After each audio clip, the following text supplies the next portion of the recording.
ادھورا جھولا۔ ایک باپ کی خاموش پکار۔ چک نمبر 38 گیت کے پرانے قبرستان کے پیچھے ایک تنہا پیپل کا درخت ہے۔ اس کی ایک شاخ سے ایک پرانا جھولا لٹک رہا ہے۔ ایک رسی سلامت ہے، دوسری برسوں پہلے ٹوٹ چکی ہے۔ آس پاس کے بچے جب اس کے قریب سے گزرتے ہیں تو اچانک ان کی آوازیں دب جاتی ہیں۔ کوئی بھی اس جھولے کو ہاتھ نہیں لگاتا۔ لوگ کہتے ہیں یہ جھولا آج بھی کسی کا انتظار کر رہا ہے۔ کبھی وہ جھولا مکمل تھا، مضبوط، خوشیوں سے بھرپور، اور اس پر جھولا کرتی تھی ایک ننھی سی تتلی جیسی بچی، نور۔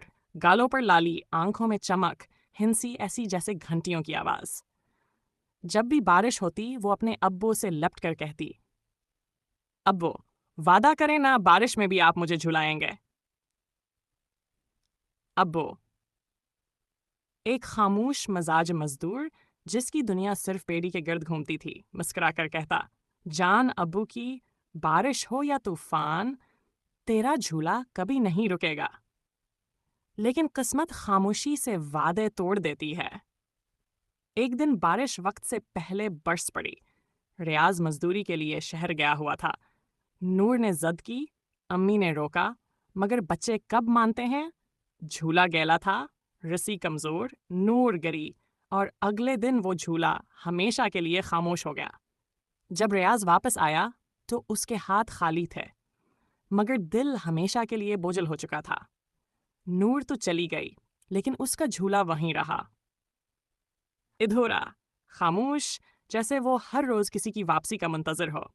ریاض آج بھی ہر بارش میں اس جھولے کے نیچے بٹھا ملتا ہے، پرانا کمبل، ایک چھتری، اور خالی آنکھیں جو آسمان کو تکتا کرتی ہیں۔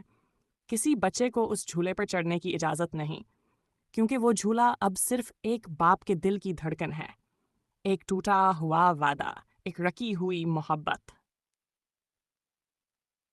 سچی محبت چیخ کر نہیں بولتی، وہ خاموشی سے جھولتی رہتی ہے، ایک ہی رسی پر، اور برسوں انتظار کرتی ہے، کسی ایسے لمحے کا جو شاید کبھی لوٹے نہ۔